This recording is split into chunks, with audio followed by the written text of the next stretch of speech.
That Rose, she's a nice girl. Always pays her rent on time. As I was saying, Al, I found such weird stuff from the local newspaper's archives. This place is crazy! Disappearances, mysterious deaths, urban legends come true, and, get this, most of this stuff takes place around Cauldron Lake. Well, you ain't wrong, mister. The Indians thought the lake was a doorway to the underworld. I'm the God-fearing type myself. I don't hold with that sort of thing. Yeah, okay.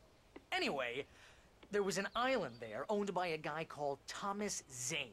Now, some of the articles I found about him make him out to be a famous writer, but I ran a bunch of searches, couldn't find a single thing he wrote. Zane was heavily into diving, so much so that the place came to be called Diver's Isle. But the volcano under the lake erupted in 1970, and Zane went down with the island.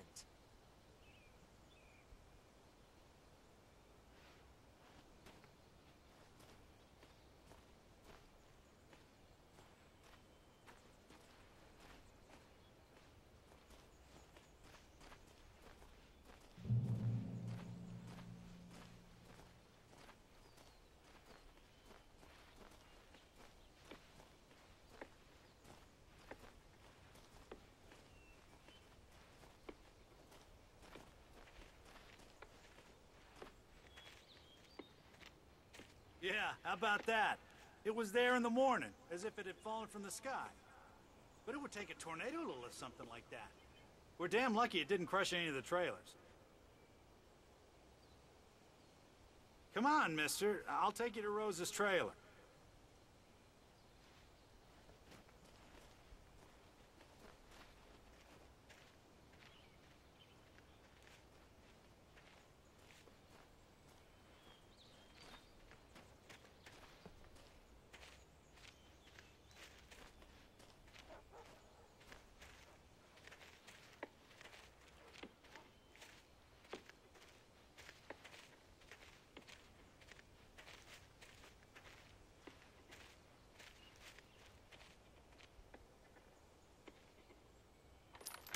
Better.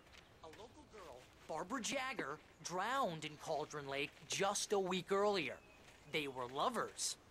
Sure, Jagger's a local spook story. The Scratching Hag comes for you in the dark. Childish stuff like that.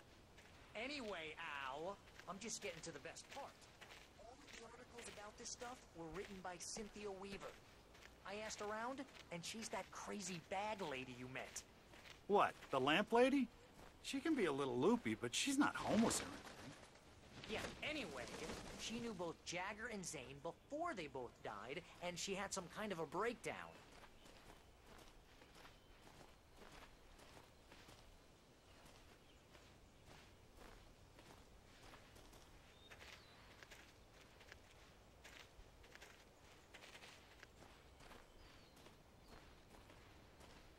Well, mister, this here's Rose's trailer. You mind me asking what you want with her? I'm just here to talk to her, pal.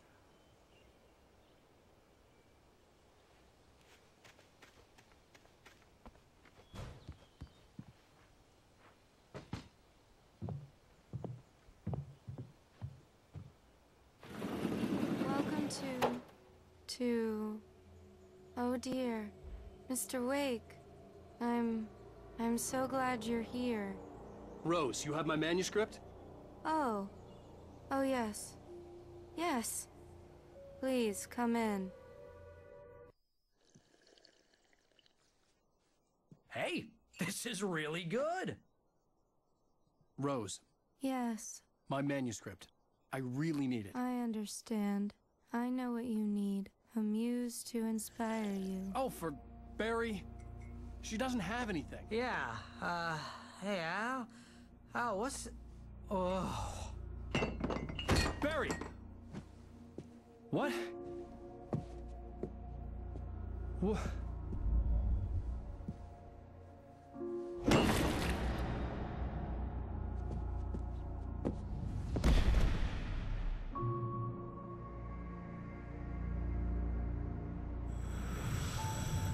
It's coming for you, hiding in my barber's skin.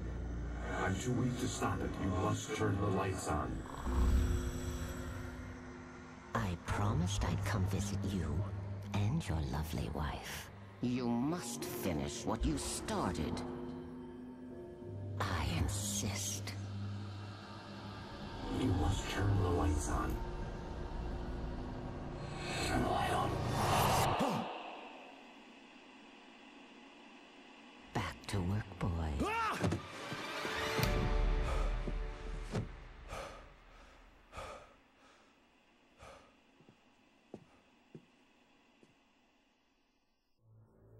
I felt nauseous, hungover.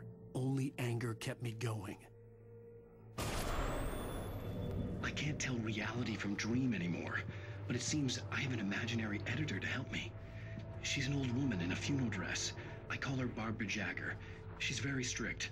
I'm writing faster and faster. My manuscript is being heavily revised. The edits are getting very aggressive, and each day there's less of me and more of her.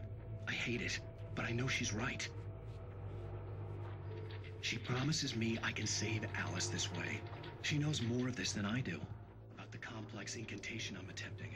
About this place. She's worked with another writer under similar circumstances, Thomas Zane. The genre of the story seems to be shifting. It's turning into a horror story. I'm getting close. I can feel it.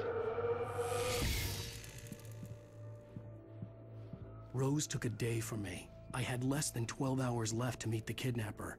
All I could do was get Barry into the car, work something out once I got on the road. Barry was out of it. He was way too heavy to carry.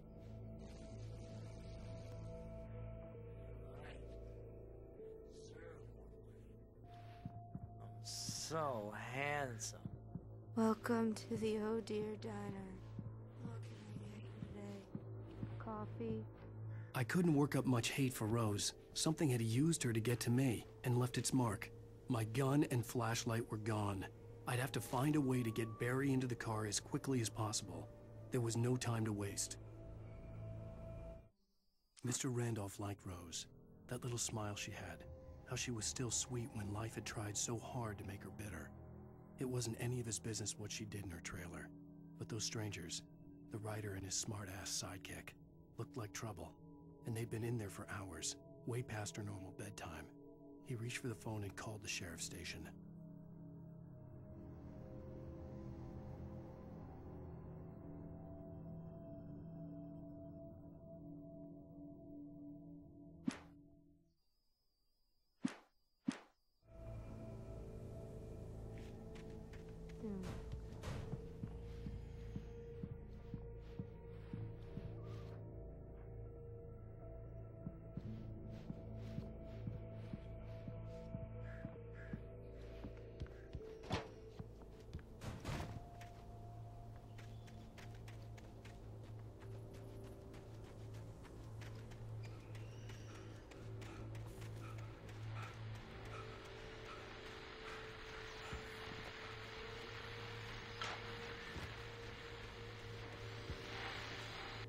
I just stepped outside to catch a breath of fresh air. Let me tell you, the weather's getting heavy.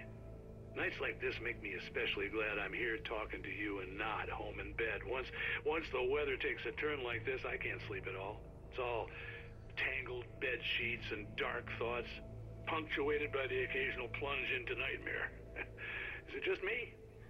Well, perhaps it is. But I hope I can make the night a little bit easier to get through. Caller, you're on KBF FM. Hey, Pat, it's Walt Snyder. What's on your mind, Walt? Well, I am the way you are, but, well, I can't sleep either, you know? I just been staring out the window here, trying to make sense of it all, but, I ain't been drinking either, you know? I just... Well, you sound like a man with a problem, Walt. I had a, argument with Danny.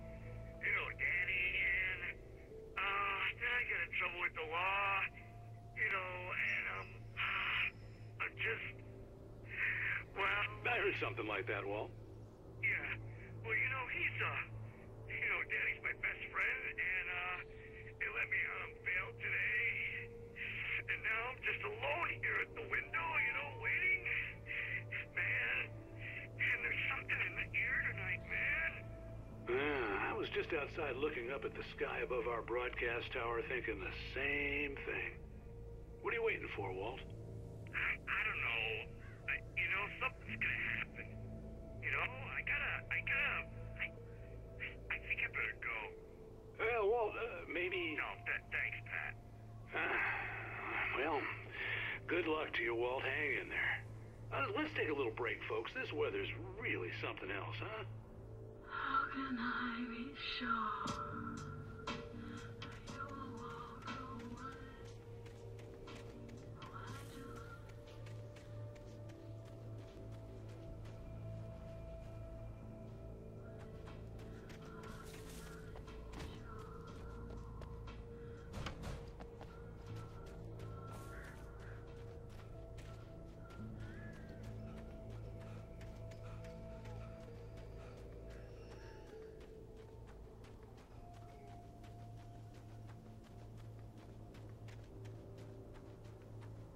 Oh, you're gonna get it now. God knows what you've done to that poor girl. This is Agent Nightingale, FBI! Get him up, Hemingway! You're under arrest! You move a muscle, I'll unload right in your goddamn face! Stay right where you are, Spillane!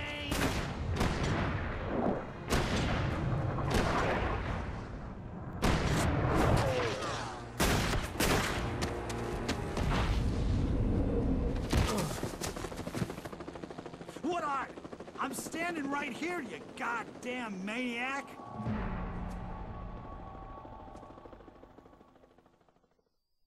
I hated to leave Barry behind, but there was no way I'd miss my appointment with the kidnapper. Give it up, Mr. Wake. Come on. Take it easy.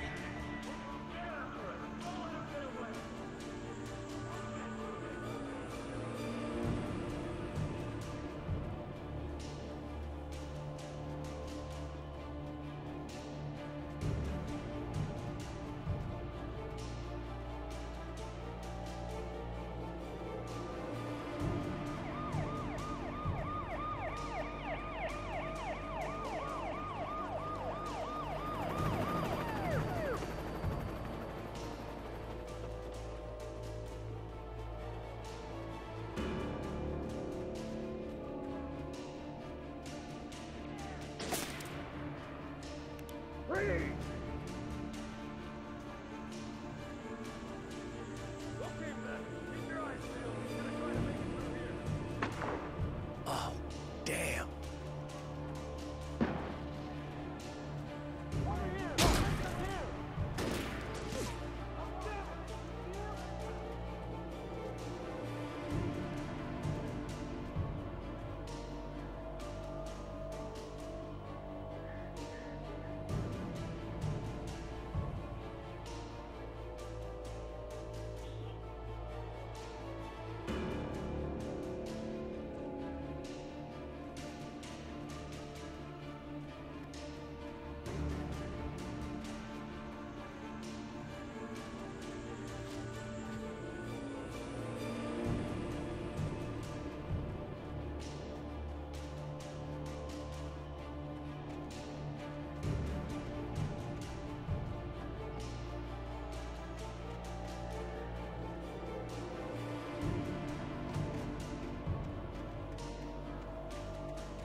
For decades, the darkness that wore Barbara Jagger's skin slept fitfully in the dark place that was its home and prison.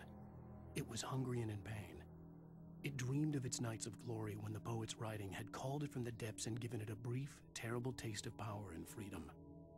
The rock stars had stirred it from the deep sleep the poet had sunk it back to in the end. When it sensed the writer on the ferry, it opened its eyes.